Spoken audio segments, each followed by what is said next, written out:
Si je connais ma véritable nature, si je connais qui je suis réellement, est-ce que cette connaissance va me faire atteindre un état de complétude ou n'aurais-je plus besoin de rien? Ou au contraire, est-ce que j'aurai la force de réaliser tous mes désirs? Je pose ces questions car j'aimerais connaître qui je suis en espérant que cela me donne la force et le courage de réaliser ce que je veux. Mais je ne veux pas connaître qui je suis si ça me prive de mes désirs. On va parler brièvement des désirs parce que il y a beaucoup de questions qui portent là-dessus. Je vais un peu clarifier les choses, ok? Je tiens à, je tiens à en parler parce que pour avoir une approche un peu plus nouvelle, un peu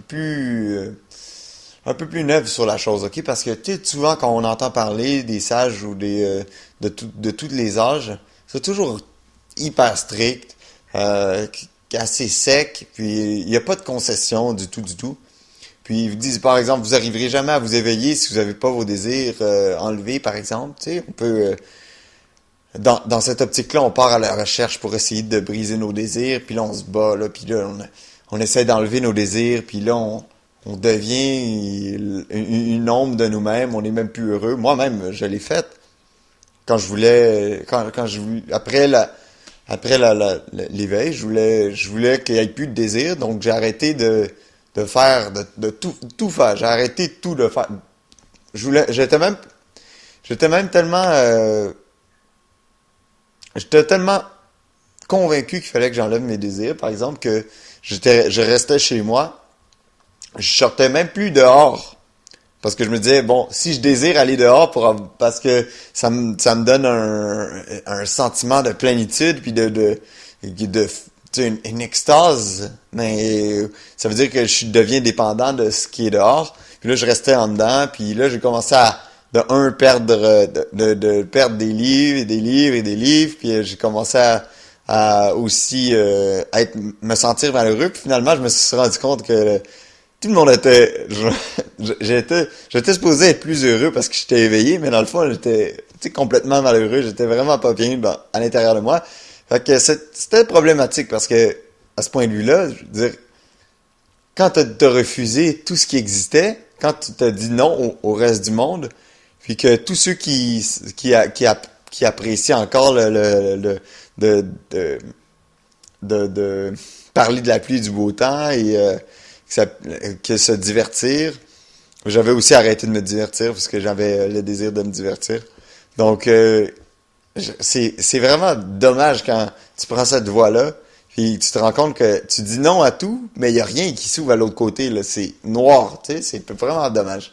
Donc, c'était sec, puis je me sentais vraiment pas bien, là, en dedans de moi. Puis, à un moment donné, quand le deuxième éveil est arrivé, parce que le premier éveil, c'était pas le vrai. Je pensais que c'était le vrai, je pensais que c'était exactement ça, là. Puis là, quand le deuxième éveil est arrivé, là, j'ai compris, ah, Colin, qu'est-ce que je faisais là? J'ai eu un peu pitié de moi, mais j'ai aussi en même temps pitié que j'ai compassion pour tous ceux qui cherchent, là, puis qui se font tellement de mal pour quelque chose de si simple, là. Alors, je comptais rendre un peu la chose du désir un peu plus simple. C'est, bon. De un, la plupart des désirs, ok, la plupart des désirs qu'on a, en général, on les développe parce que on a peur de recevoir l'inverse. Par exemple, on désire être riche parce que on veut pas être pauvre, ok? On désire avoir de la reconnaissance parce qu'on veut pas être tout seul. Tu sais, on désire être en couple parce que on veut être aimé tout le temps, on veut pas manquer d'amour, ok? C'est tant et autant qu'on désire quelque chose comme ça, parce que c'est pas vrai que tous les désirs sont comme ça. OK? Mais tant et autant qu'un désir est comme ça, il y aura toujours, c'est les sortes de désirs qui sont duels, là. Dès que vous mettez de l'effort dans un désir d'accomplir cette chose-là pour éviter quelque chose d'autre, mais vous mettez du pouvoir dans les deux. Vous mettez le pouvoir dans le fait que demain, je vais recevoir peut-être qu'est-ce que j'espère. Puis, quand je regarde en arrière de moi, qu'est-ce que je vois? Ah, la peur que quelque chose se produise, la peur que cette chose-là se produise pas. Alors, autant je mets l'effort dans le futur, dans le fait que je dois atteindre ça, sinon je vais me faire manger par ce dont j'ai peur, mais ça fait aussi nourrir la peur qui est à l'intérieur de vous de ne pas l'atteindre. Et à chaque fois, ces deux pôles-là, là, à un moment donné, là, vous allez devenir tellement tanné là, et fatigué et tellement épuisé de maintenir des désirs comme ça qu'à un moment donné, vous allez tout simplement les laisser aller. Donc, si vous n'êtes pas capable de les laisser aller, là, pour l'instant, laissez-les là. OK? Mettez de l'énergie là-dedans. Si vous pouvez amener un moment de conscience, faites-le. OK? Soyez conscient de ça. OK? Je vous pointe là qu'il y a deux pôles dans cette histoire-là de désir-là. Pour la majorité des désirs. Mais faites juste amener la conscience. À un moment donné, vous allez juste être tellement fatigué que ça va tomber d'eux-mêmes. OK, c'est comme porter toujours une paire de souliers qui est trop petite pour vous. À un moment donné, là, vous allez pouvoir marcher pendant un certain temps, mais au-delà d'un certain point, ça va tellement faire mal, ça va tellement être douloureux que l'atteinte de l'objectif vaudra pas la charge de la peur qui la maintient. Les deux vont tomber en même temps et vous allez expérimenter une paix, là, que vous allez dire, tiens, enfin, j'ai laissé ça aller. Puis, donc, pour ces désirs-là, si vous avez, parce que la plupart du temps, là, qu'est-ce qu'on peut dire? Comme si vous êtes addict à la cigarette ou, je sais pas trop, à quelque chose. Tu sais, dire d'arrêter, qu'est-ce que ça veut dire, arrêter? C'est quelque chose qu'on peut dire à quelqu'un, c'est quelque chose qu'on peut dire quand nous, on l'a pas arrêté, puis que c'est facile de dire arrêter à quelqu'un, mais est-ce que c'est facile à arrêter? La plupart du temps, c'est pratiquement impossible. Quand on est dans un historique de faire ça comme ça, d'aller chercher, d'aller vers ce qu'on désire, puis de faire peur, de fuir ce dont on a peur, mais la plupart du temps, c'est absolument impossible de partir. Parce que partir de votre désir implique que votre peur va vous rattraper. Vous comprenez? Donc, c'est rare qu'on peut faire ça, laisser aller les deux. Il faut attendre que ce soit assez fatigant pour le laisser. Mais il faut être conscient, il faut amener de la conscience dans cette idée-là. Comprendre qu'il y a deux pôles à ça. Donc, si vous voulez le laisser aller, continuez. Puis même après l'éveil, vous avez des désirs, faites-les si vous voulez. Mais soyez conscient. C'est tout ce qu'il faut. Si vous êtes conscient suffisamment, vous allez voir qu'il y a des places que vous ne pouvez plus mettre d'énergie, de faire semblant, et il y a des choses qui vont tomber. Puis la plupart des désirs vont tomber, effectivement. Mais il y en a certains qui peuvent rester.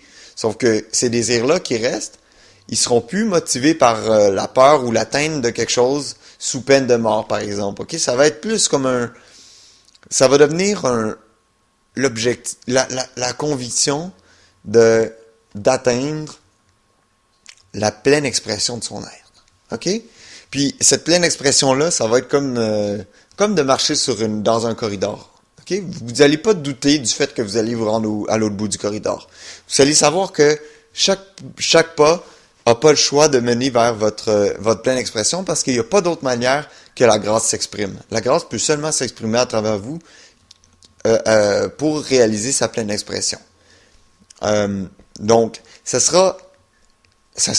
va être fait dans un certain calme et dans une certaine acceptation des conditions du moment. Si les conditions du moment représentent pas qu'est-ce que vous voulez, ben ça dérangera pas parce que vous allez de un savoir que la conscience répond toujours à tous les besoins, quelle que soit leur nature, et va pousser naturellement vers le flot de la vie, c'est-à-dire d'atteindre, de vous mettre en position, d'être la plus belle de toutes les fleurs, d'être la plus unique, la plus belle de toutes les fleurs qui soit. OK? C'est ça le but de la vie, là. Quand elle pousse, c'est pas de faire vous le meilleur le meilleur pianiste ou le plus riche, le plus puissant de tous les hommes, là. C'est de s'exprimer à travers vous à pleine capacité, d'avoir mais le seul problème, c'est que souvent nous-mêmes, par nos tentatives de planifier puis d'aller vers ce qu'on croit être en mesure de nous satisfaire, souvent on prend des détours, on empêche la grâce de s'exprimer dans sa pleine capacité. Souvent on a peur de qu'est-ce que les gens pourraient penser de nous si on allait vers ça plutôt que ça. On a peur de perdre nos avantages si on va vers ça plutôt que ça. Puis, mais c'est vrai aussi que si vous allez dans une branche qui n'est pas la vôtre, la grâce va essayer de s'exprimer à travers vous, s'exprimer de la meilleure façon, avec les talents que vous avez emmenés dans cette expression-là pour le domaine connu. Mais c'est aussi vrai que dans sa limite, elle va pousser puis vous amener des expériences qui parfois peuvent vous pousser hors de votre chemin d'aisance pour vous aider à aller vers vers quoi vous êtes venu faire ici finalement. Donc, les désirs qui vont rester vont devenir la conscience que la grâce s'exprime puis produit la pleine expression quand elle est laissée, quand on la laisse travailler à travers notre expérience. Donc voilà, ça c'est ce que je voulais aborder. Qu'est-ce qu'on fait avec les désirs? Si on peut rien y faire, alors on peut rien y faire. Là. Ça sert à rien d'essayer de se battre contre ça ou de les jeter en dessous du tapis. Si ils sont là puis vous pouvez rien y faire, faites-vous pas de mal avec ça, continuez. Puis à un moment donné, par exemple, vous allez en souffrir, c'est sûr. Il va y avoir une certaine souffrance par rapport à ça que vous allez plus pouvoir supporter. OK? Parce qu'à un moment donné, là, vous allez tellement être sensible à toutes les émotions, à toutes les énergies qui se produisent que vous n'allez pas chercher nécessairement à faire atteindre un objectif précis, mais que vous allez chercher à atteindre une harmonie spirituelle à travers ça. Une expression, la pleine expression de l'intelligence. Vous allez juste chercher ça. Parce que toutes les jours, des fois, ça va devenir tellement agressant pour vous là, que vous ne pourrez plus porter le fardeau d'un ego qui veut aller chercher quelque chose. Là. Et donc, faites-vous-en pas trop avec ça. Là. Puis les désirs, laissez-les là pour l'instant. Il y a pas ça vous empêchera pas de réaliser votre vraie nature. C'est vrai que les désirs à la mesure que ces désirs-là vont partir, vous allez avoir un meilleur point de vue, une meilleure clarté à travers votre vision, une meilleure compréhension, puis une plus grande paix va s'installer dans votre expérience. Mais si vous êtes pas en mesure de sortir de là pour le moment, puis que c'est plus fort que tout ce que c'est à vos yeux plus pire que toutes les montagnes du monde, alors laissez ça là, battez-vous pas avec. Laissez-la faire son travail, puis quand ça va être le temps, vous allez savoir. Vous allez juste plus pouvoir le maintenir, puis vous allez laisser sur le bord comme un pack-sac, un sac à dos trop chargé. Donc, voilà ce qu'on fait avec les désirs.